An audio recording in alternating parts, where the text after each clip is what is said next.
Assalamualaikum, saya Syakir Hashim, curator untuk pameran Antara 4.0.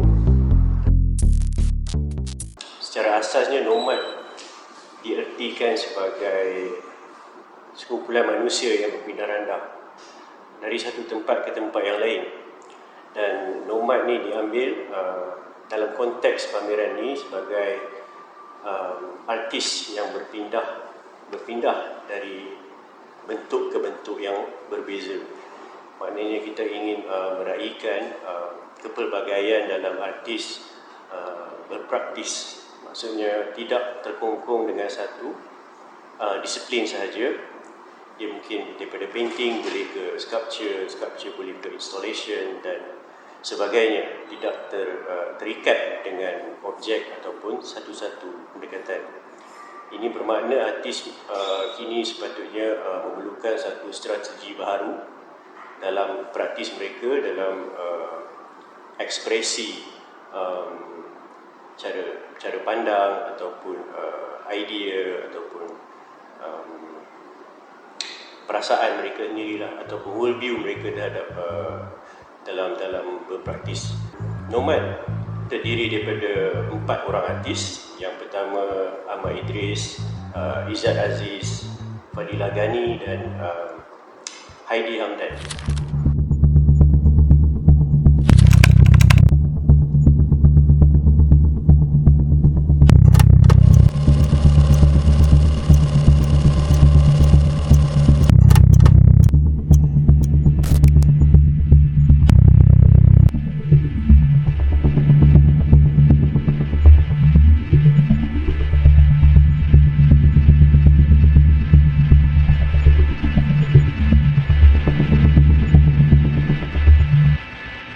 Ahmad Idris, beliau menghasilkan 3 karya yang berbeza dalam menyampaikan satu tujuan. Dan saya fikir pendekatan beliau ini sepatutnya diraihkan kerana tidak semestinya dalam satu-satu pameran seorang artis harus berada satu body of work sahaja. Maksudnya dia bebas, dan kebebasan ini sepatutnya saya tegaskan sekali lagi harusnya diraihkan supaya artis tidak merasa terkungkung dengan satu disiplin ataupun satu approach.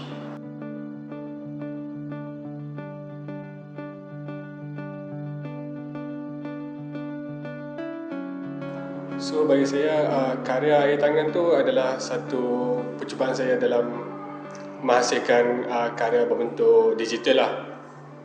Saya cuba buat satu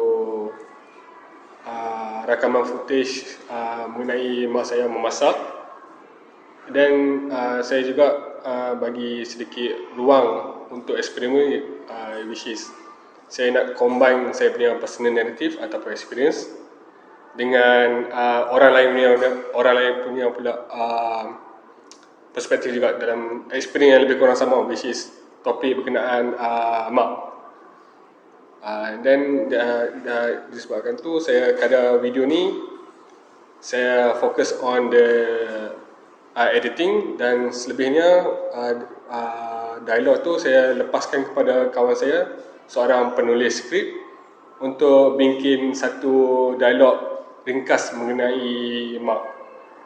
So dalam video tu ada kepelbagaian naratif yang berkaitan ibu, dan pengalaman pun dia lebih kurang sama, tapi somehow saya cuba nak dapatkan midpoint antara collective memory dan collective experience.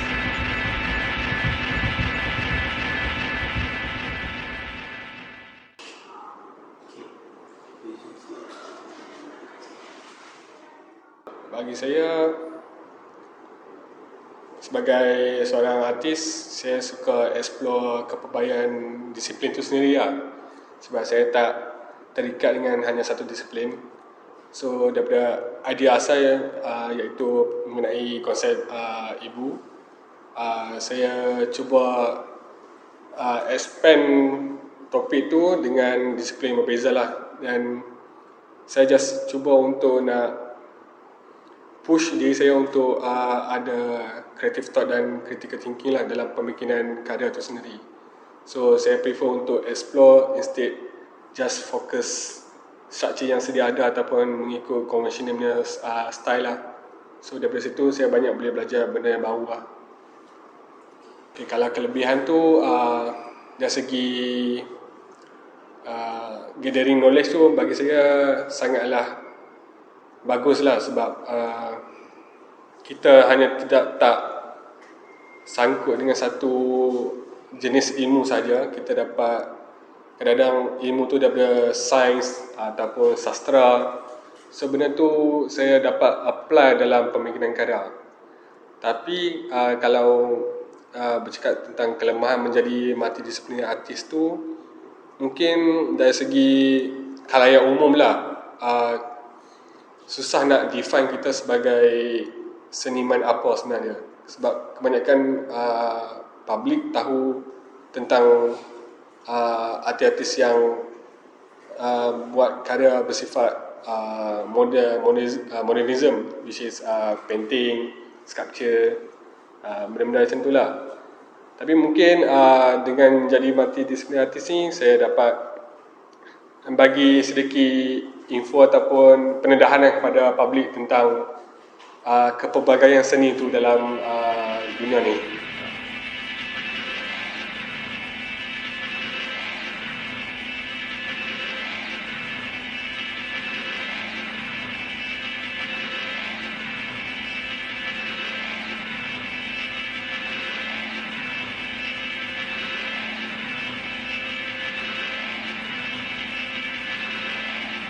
So karya solo 2 ni adalah hasil daripada performance yang saya lakukan, di mana saya meletakkan barang-barang peribadi saya sewaktu saya travel ke Jogja, Indonesia. And karya ni supposedly adalah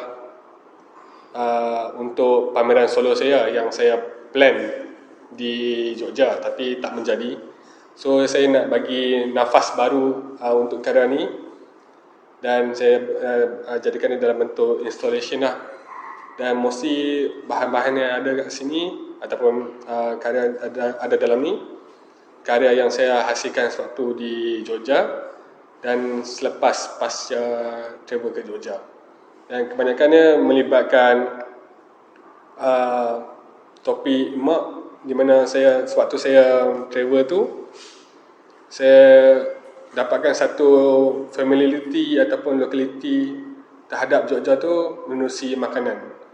So setiap kali saya makan tu, saya teringat humus ni, sebab makanan dia orang tu sangatlah rasa homemade lah, rasa tak rasa macam makan kat restoran, rasa macam mak yang masak. So daripada makanan tu saya teringat pasal mak. So that's why kebanyakan karya ni semua adalah melibatkan makanan dan juga ibu tu sendiri.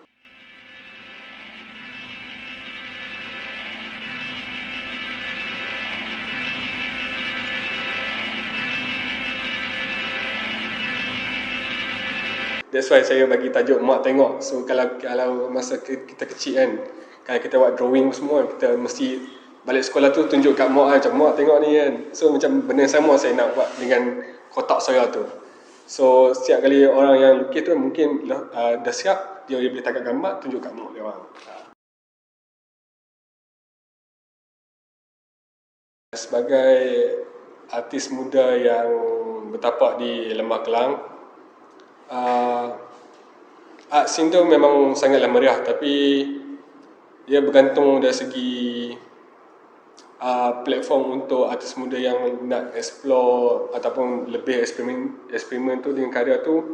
Mungkin bagi saya stick berkurang, dan sebab kebanyakan di Lembah Kelang galeri dia lebih fokus on the commercial side. So bagi artis muda untuk nak explore ataupun berkarya secara eksperimen tu susah sedikit nak dapat peluang. Tapi bagi saya kita tak perlu pun nak 100% depend kat galeri untuk nak berkarya ataupun nak pamerkan karya. Kadang-kadang kita punya inisiatif sendiri macam organize pameran sendiri, tak semestinya dalam satu ruang bernama galeri, tapi bagi saya satu ruang yang kalau kenal dengan konsep ataupun dengan pembawaan dalam pameran tu, bagi saya mana-mana tempat pun boleh.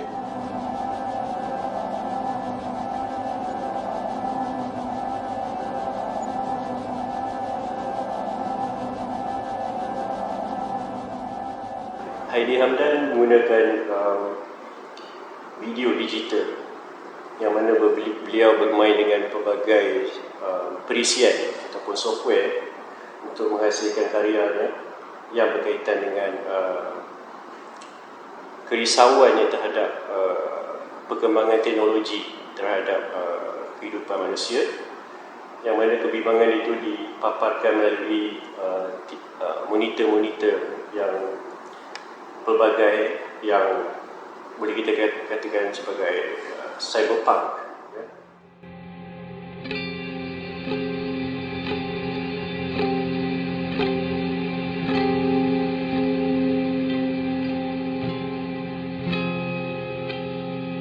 General idea tu actually datang ni daripada saya punya interplay between technologies, perkembangan teknologi dengan uncertain future. So dia interplay, dia ada grey line dekat between kemajuan teknologi, advancement semua tu dengan uncertain future. Kalau kita tengok teknologi daripada segi AI, which is artis ataupun student ataupun siapa-siapa je, dia akan kurang dari segi dia punya idea, pemikiran, which is dia boleh tanya ChatGPT macam tu je, please create my artwork blah blah blah blah blah, and then jadi karya without any process. And then bila nak letak title ke, nak letak orang kata apa, description ataupun artist statement pun boleh tanya ChatGPT.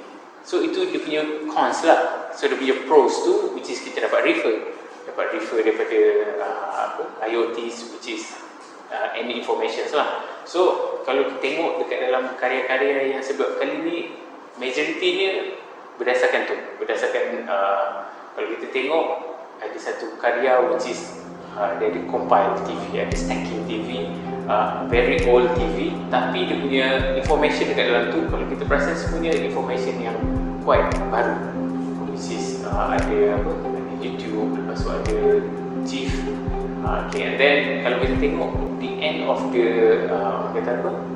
artwork tu, dia akan keluar this satu data, like range data, which is dekat situ kalau kita perhati tu dia ada gambar otak, ada gambar sistem saraf manusia, which is yang AI dah orang kata apa, kata dah macam masuk lah. So dia dah masuk dalam sistem manusia, sistem biologi, which is pemikiran manusia itu sendiri. So itu sedikit lah yang orang kata apa, the big picture saya punya karya lah, dalam pemikiran ataupun dalam pembikinan karya saya untuk show kali ni lah. So uncertain future ni actually yang saya buat ni, actually dia bukannya reflection, actually dia projection. So dia projection daripada apa yang akan jadi pada masa sekarang. Macam saya cakap tadi lah, which is dekat IoTs, Internet of Things, AI. So dia bukan lagi macam kita tengok movies macam Terminator ke apa kan, kita macam boleh fikir apa, maybe akan jadi macam ni, maybe akan orang kata apa, yelah, what if kan, orang kata what if boleh jadi macam ni. Actually dia bukannya what if lagi, actually dia adalah projection.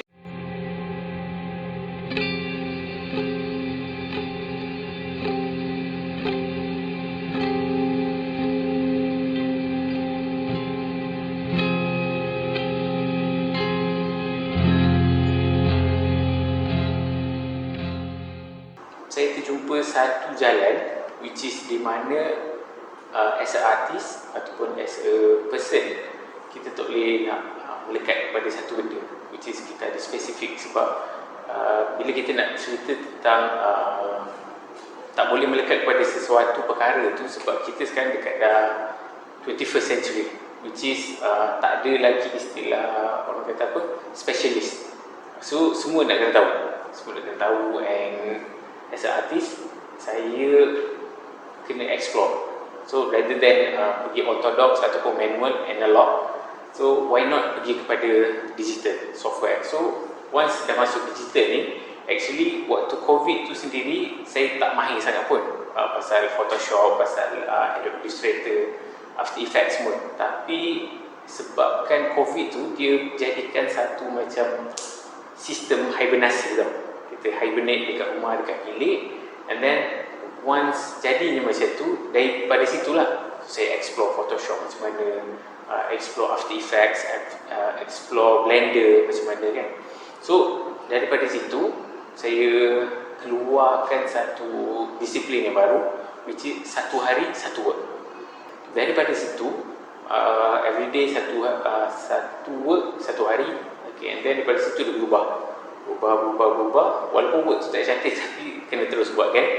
Okay, and then towards hari ni, so work tu makin lama dia bercampur dengan software lain. Contoh macam sebelum ni pakai Photoshop je untuk buat work, tapi sekarang dah masuk 3D, Blender, Adobe Adobe Dimension, After Effects semua. So dapat create this new body of work lah.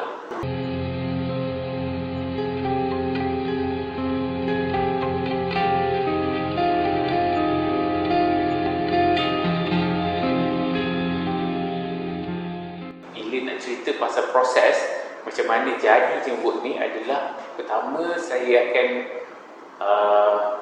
design pakai Photoshop, which is photo collage. Saya akan collage dulu pakai Photoshop, and then after daripada Photoshop saya akan bawa masuk ke Blender as a reference, masuk Blender ataupun Adobe Dimension. So daripada situ saya akan susun, akan create object, 3D object, and then daripada situ akan masukkan material yang macam mana, texture yang macam mana. Okay, so daripada situ saya akan compose lah. So saya akan compose dia punya lighting, dia punya texture, okay, and then dia punya view of angle dia macam mana kan. So dekat situ saya boleh bermain dengan software. Okay, and then after daripada 3D tu, sebabkan macam saya kata tadi, hardware yang saya pakai ataupun laptop ataupun komputer PC yang saya pakai dia macam tak berapa okey. So saya kena pindahkan daripada Blender ataupun Adobe Dimension tu, so kena pindahkan tu masuk dekat After Effects. So sebab After Effects sekarang dia ada 3D, so dia still boleh compose dari sudut 3D lah. So video kita dapat tilt sikit semua dan sebagainya lah. So After Effects, saya pakai After Effects and render. So once dah masukkan effects, masukkan video semua, okay, and then daripada situ saya akan render lah. So basically render memang akan makan masa satu hari, sama ada jadi ataupun tak jadi.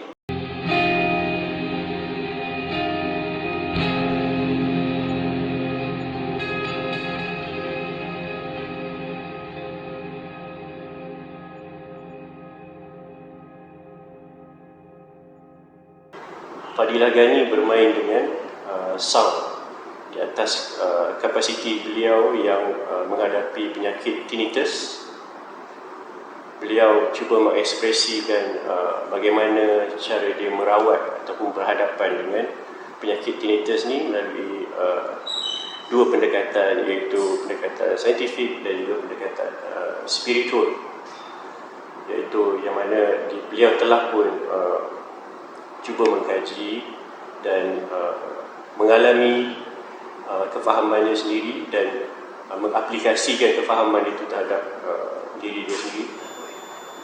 Dan pada saya ini satu yang menarik untuk diperlihatkan kepada halayak umum tentang bagaimana seni begitu meraihkan gabungan ataupun elemen-elemen selain daripada seni, sepertinya sains dan mungkin juga engineering dan pelbagai lagi. Dan saya melihat hal ini dari sudut yang positif, tidak hanya bercakap soal estetik ataupun pengalaman lampau semata-mata.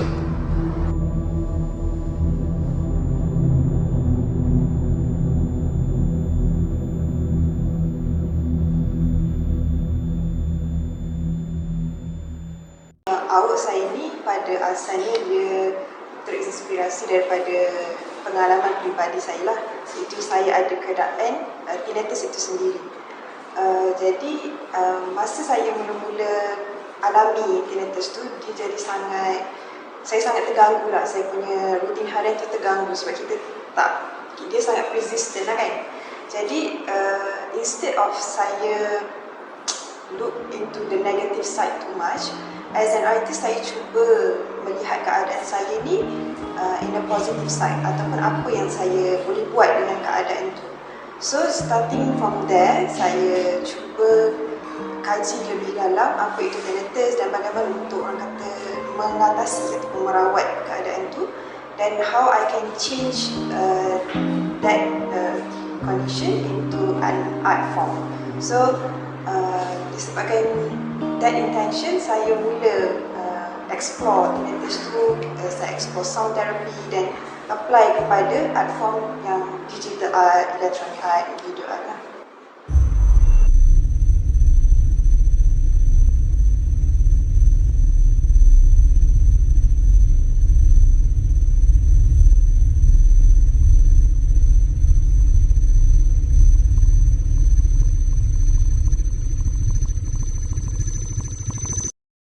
Rawatan ataupun terapi yang saya guna is sound therapy. Dan untuk mengatasi masalah tinnitus ni, dia ada 3 jenis sound therapy lah yang kita boleh guna. Interesting sound, white noise ataupun relaxing sound. So interesting sound tu macam music, anything yang music lah basically. Kalau relaxing sound tu macam hujan, bunyi air.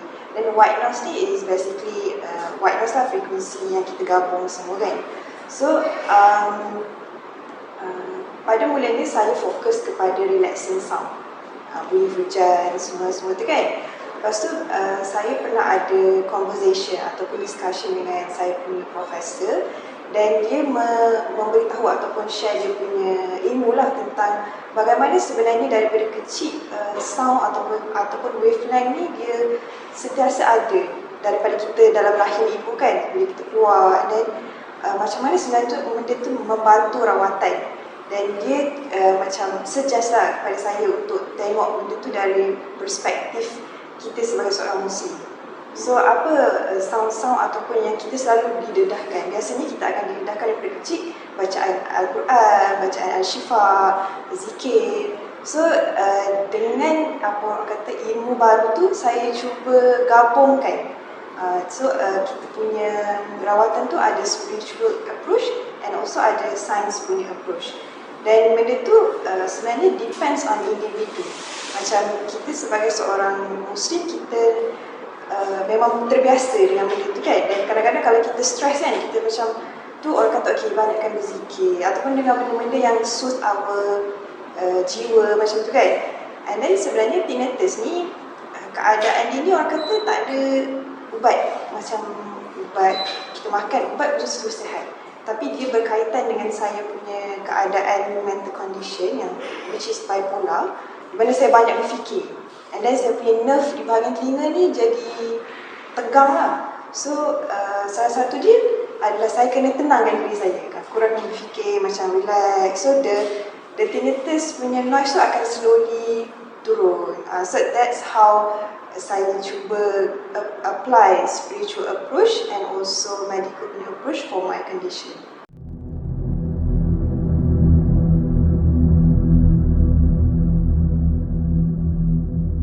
Asalnya saya seorang painter lah. Saya mula dengan percatan.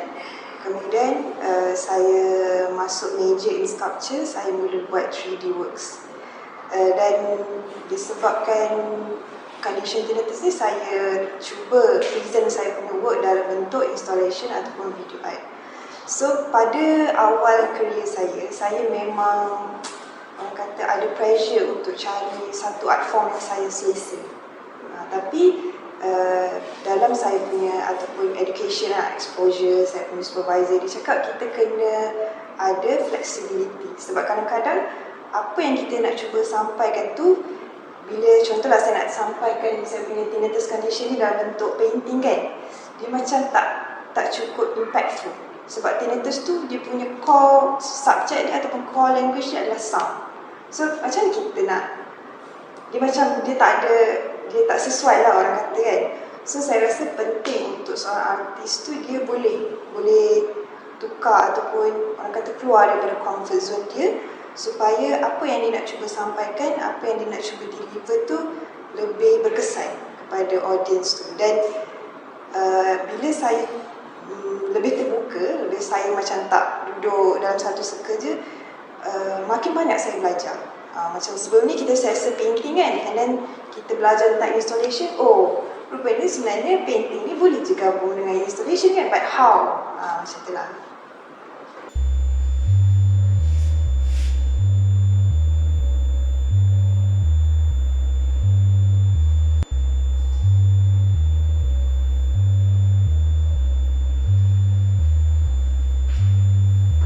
Izzat Aziz pula bercakap soal pengalaman beliau dalam meraihkan tempat lahir dan tinggalnya sekarang ni, iaitu Manjui. Beliau cuba mengkaji tanda-tanda yang berada di Manjui, iaitu salah sebuah kampung yang dikatakan terbesar di Semenanjung ataupun mungkin juga di Malaysia. Boleh kita lihat pada hari ini bahawa kita terlalu disogokkan dengan teknologi, dan contohnya seperti Waze, Google Map dan sebagainya, dan kita mula untuk tidak sensitif terhadap persekitaran kita kan, jalan-jalan ataupun tanda-tanda yang berada di sekeliling kita. Jadi Izzat buat satu flashback kepada bagaimana orang-orang dulu yang begitu sensitif terhadap persekitaran fizikal kita. Walaupun kita setelah ke arah digital, dan pada saya kita tidak seharusnya melupakan persekitaran fizikal yang saya rasa tidak kurang penting ya, terutama sekali dalam membentuk memori kita ya, supaya memori itu tidak sekadar hanya dalam berbentuk digital.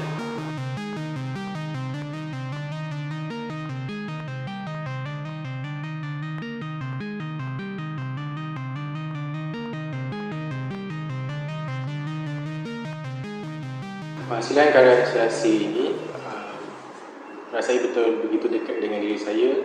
Ia bukan satu karya yang peribadi kerana saya dilahirkan dan dibesarkan di Kampung Manjui. Jadi daripada situ tercetusnya idea di mana ketika saya berjumpa dengan orang yang baru, antara soalan-soalan yang saya tanyakan, mereka tanyakan adalah asal dari mana. Jadi bila saya beritahu yang saya asal daripada Kampung Manjui, jadi mereka sering mengatakan bahawa sekiranya masuk Kampung Manjui, pasti tidak dapat berjumpa jalan keluar, ibarat masuki sebuah maze, kerana mencari jalan keluar itu ibarat satu sukan yang ekstrim. Jadi di situ tercetusnya idea untuk penghasilan karya ini.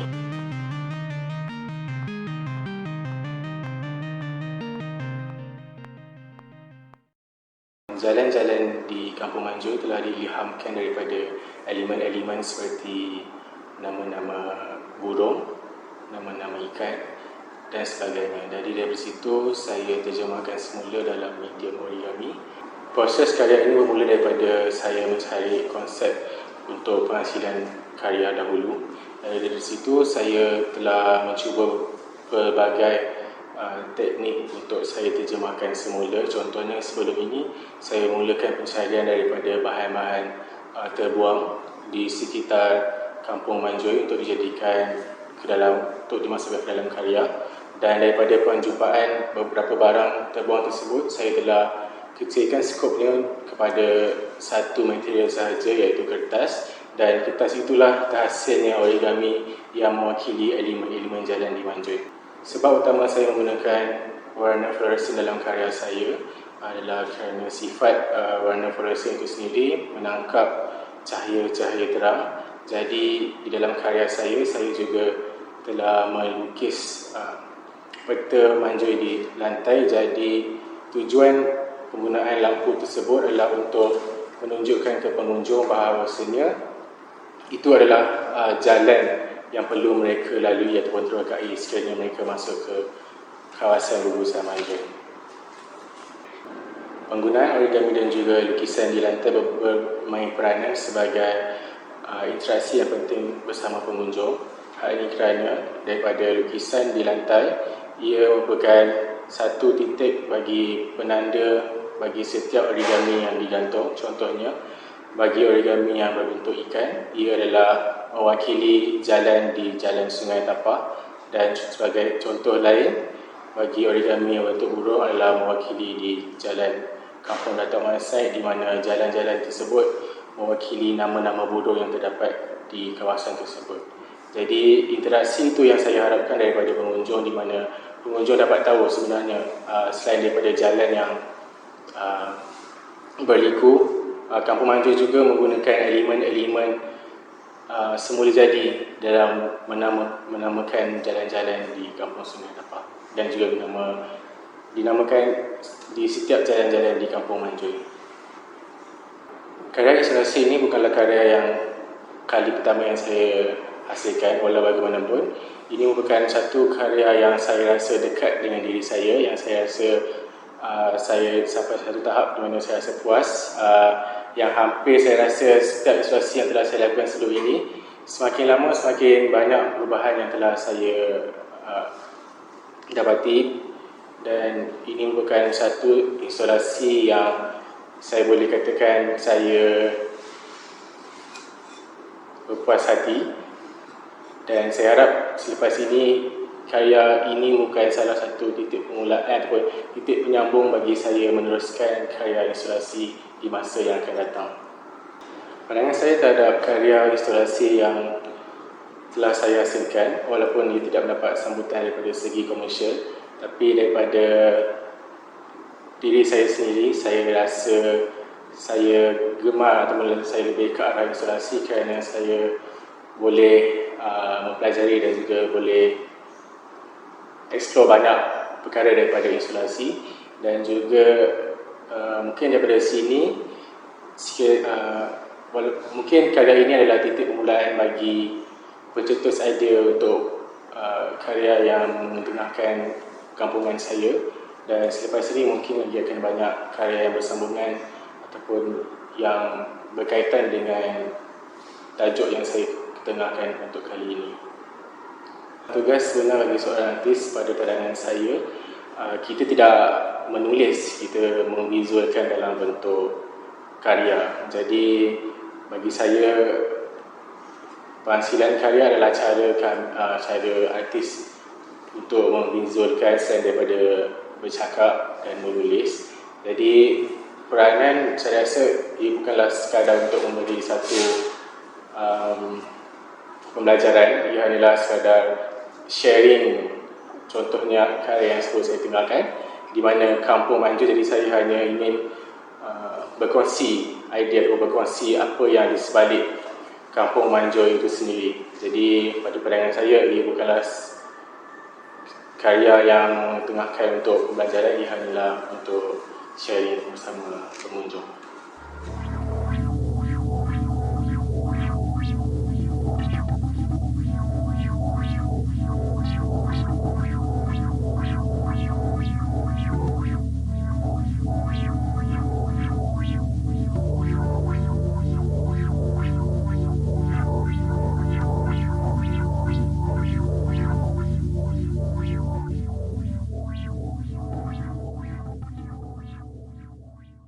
So saya harap kali ini dengan exhibit di Kapal Lurik mungkin akan ada lebih ramai audiens yang boleh tengok dan appreciate ataupun terdedah untuk kali pertama, sebab benda ni macam bukan mainstream kan, dia bukan tradisional ataupun konvensional. So itu harapan saya. Bagi saya, pameran ni apa yang saya nak paling nak capai adalah buat kawan baru ataupun dapatkan connection.